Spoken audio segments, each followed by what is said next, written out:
And take a look at this video here. These alarming actions, why some people call him Machete Man. And lately, he's been the reason behind safety concerns in Atlanta's Kirkwood community, a community that's known for being edgy and having sort of a small town feel, but residents say their tolerance is being tested. Some business owners say the man is scaring off customers. The Fox 5 team's Dana Fowle is looking into this for us this morning. Dana is here. Dana, what have you learned about this man, why he's doing this, and the impact in the community? Well, this story has so many layers, but let's start with the fact that he has knives, all sorts of knives, and he wields them in the front yard. He does it out in the street, and a nearby salon owner, really right next door, says it's frightening her customers, and the threats they've told police have escalated. I pass him and I immediately get alarmed. Salon owner Kelsey Womack remembers the first time a knife-wielding man showed up on this block in this Kirkwood neighborhood. Came back to the business, tried to warn all the clients and the staff that there was somebody out there who didn't look sane, whichever, with a weapon. And however it looked, well, it didn't add up to breaking the law. Atlanta police, neighbors say, have been called repeatedly since he moved in over the summer, next door to the hair salon and to a candy shop. We'd have a guy out there with swords and machetes and everything else. That guy is Brandon Barkley, who the Fox 5 team caught up with on the phone. Hi, is this Brandon Barkley? He said his daily routine of swinging knives around is a religious routine, nothing more. You're a passionate person who talks about God?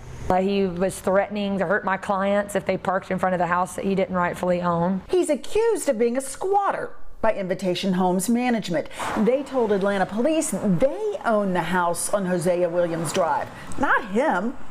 Invitation Homes filed to evict him in July, but the pandemic has slowed the process.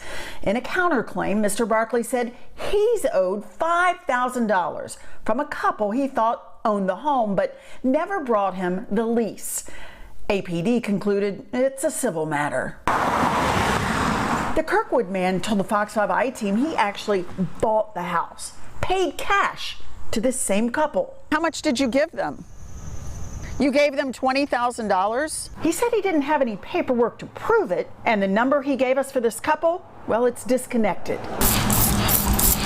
Next door business owner Kelsey Womack says she's not concerned with who owns the home, but with how the person living there is behaving. It's caused us to lose money. It's caused us to lose business. Then there was the tipping point. Caught on the business surveillance camera, the Machete Man, well, he was carrying a new weapon. He told passersby it was a stun gun. He was shocking the taser, however it works, and the client who's outside just said, you know, do not come near me with that taser. Then 33-year-old Brandon Barkley pulled out something that callers to 911 believed was a gun. August 19th, Atlanta police finally arrested him. He was charged with aggravated assault, a felony. Invitation Homes changed the front door lock, put up a no trespassing notice, but relief was short-lived. Days later, Brandon Barkley, still holding a key to the back door, he said, was out on bond, back in the home with knives out. You say you own the home, you have keys, and part of your performance with the knives in the yard is because you're becoming an angel. Okay, gotcha. I don't want anything to happen to him, but he's terrorizing my clients.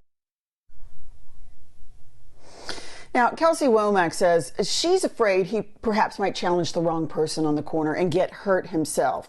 I talked to Mr. Brantley's mother and asked if there were any mental health issues, and she said absolutely not.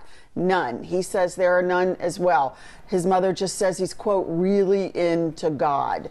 And she backs up his story that he gave $20,000 to a couple to own the home. Portia?